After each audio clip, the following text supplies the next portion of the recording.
couple of times a year, I make an email mistake. Me or my team, we make a little mistake in our email. Even if we send it to another person on the team and they also read it through and click on everything, we might still miss a typo or anything. We're just human, like you. The typical email mistake is when I want to use the first name of the person. And in our system, you have to write percentage sign, first name in one word in capital letters, and another percentage sign. And if the percentage sign is missing in the front or at the end, what's going to come out in the email is hi, first name, instead of hi and your first name. Very, very common mistake. I'm sure you make that one too. And it's not nice. And it used to upset me for a day or two when I was starting out an online business. But now I shrug my shoulders. I'm a little bit upset maybe for 30 minutes, but then I move on. The comments we get from these emails is that, oh, you're actually human. Or I post on social media and say, oh, we did one of those mistakes again with the first name. And I feel so bad about it. And then I get replies, oh, happened to me too. Yes, I feel sad about it too when it happens. But hey, it just shows that you are human.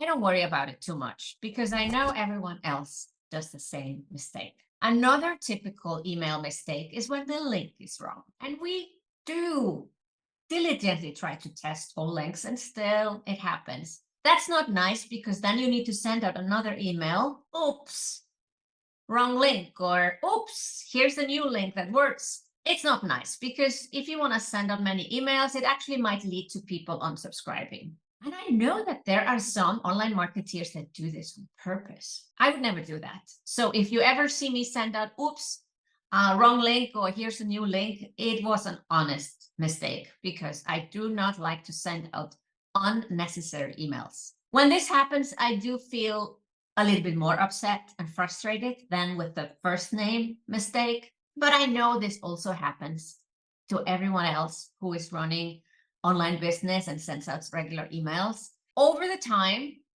due to the fact that we are careful when we send out emails and we test them and we ideally send them to another team member, these mistakes happen rarely. They do happen once, twice, maybe 3 times a year, but that is not so bad. What I actually want to tell you about in this video is the worst email mistake that I've ever made. And I don't think you can make a worse email mistake than this one. So let me bring you back to just before Christmas 2015. I was flying home with my family from Switzerland to Iceland. There was no direct flight, so we had to do a stopover in Copenhagen.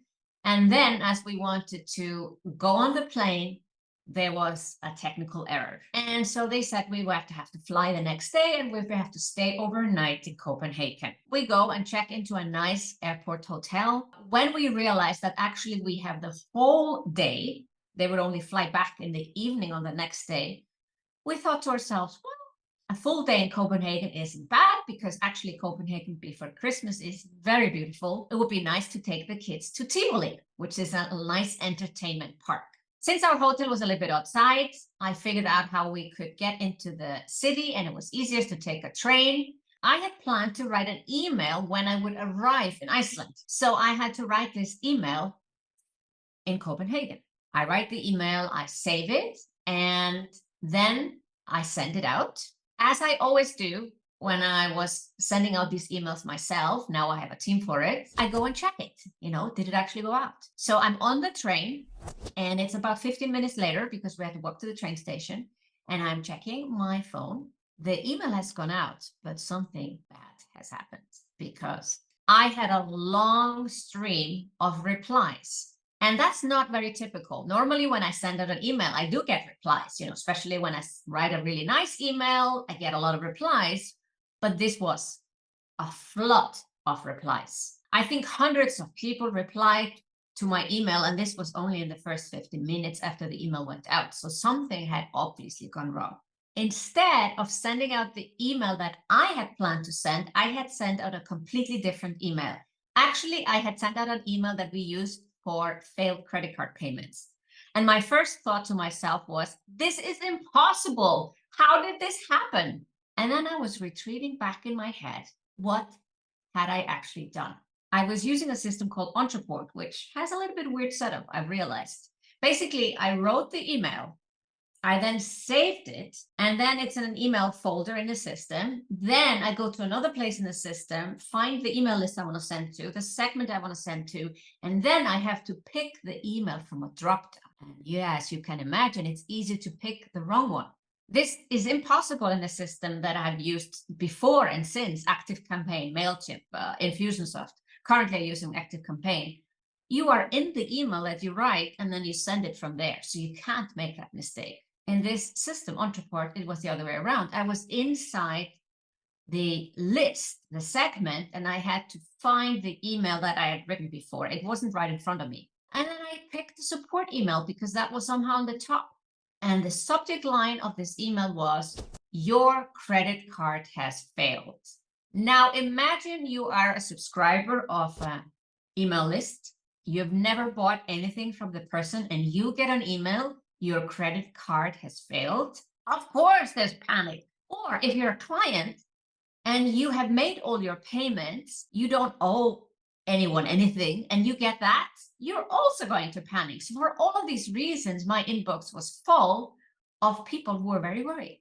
Some people were worried that I had somehow found out their credit card details, even if they never give it to me. Other people were worried that they were behind on payments, even if they had paid up. And I'm sitting there on the train with my family on my little phone, trying to reply to all these people. It's Saturday. My assistant is not awake. She was in the US. So anyway, 6 hours behind. There was no one to help me answer those emails. So the first thing I did was, of course, try to answer as many emails as I could, as fast as I could. I had a copy paste answer. It was a Saturday morning, so I hoped that not everyone would see this email right away, and I would have a chance to send out another email that would tell them that this was a mistake. But the thing was, we were on the way to Copenhagen. I was frantically trying to reply on the train. And so when we arrived in Copenhagen, I told my husband we needed to find a restaurant or a cafe where I could sit down, get my thoughts together, and actually write an email on my phone, send it out, and in between constantly trying to reply to people. Now, the thing is, I was using this system called Ontraport. I'm sure it's better today, but it was almost impossible to use it on the phone. It's most email systems really only work properly on a desktop. So there's lots of drop-down menus, and drop-down menus on a phone, you pick something or try to pick something and then it just flies away and you cannot pick it. And I sat there probably for 2 hours trying to write an email and then sending it out and replying to all these people. It was really hard. I felt so bad. Even after I sent out the email and saying it was a mistake, there was still a flurry of emails coming in. So constantly I had to be checked the whole day. What I should have done in hindsight, I should have gone back to the hotel, gone on my laptop. Overall, that would have probably been faster and more effective. And my family could have gone to Tivoli on their own, but they waited patiently for me to finish off this thing. And then we went to Tivoli, to the entertainment park. It was not such a nice day because I was feeling so bad about this horrible email mistake. I said that there's nothing worse you can do to tell someone, "Oh, your credit card payment has failed." But hey, it happened. I did my best to reply to all the people, excuse myself, and yes, got some unsubscribe, and some people were unhappy, even clients were unhappy. But I must say, most people were very understanding. You know, if you say you're sorry and you do it very quickly, most people will understand. And yes, there were really, really upset people, and they unsubscribed and gave me feedback like, "This is really unprofessional. You're trying to grab my credit card details," and whatever, whatnot. And I do hope you never, ever have to experience an email mistake like this. But hey, now I have a story. This video would not have been created if I didn't have that story. When I now make a mistake with a wrong link, or I forget the percentage sign before or after the first name, I think, what's that?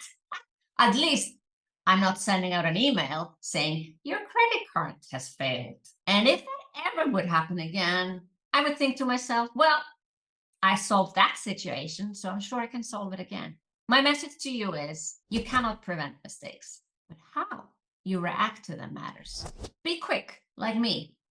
Maybe go back to the hotel and not go to a cafe. Don't try to solve it on your phone, but quickly reply to people. Send another email. Tell them what happened. You're human. You make mistakes. Most people will understand.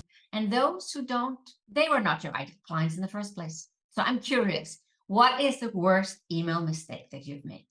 I'm truly curious. How did this video help you today? Please share in the comments. Want to avoid other mistakes in online business? Check out this video. I hope you like this video and others you have watched on the channel. If so, please subscribe.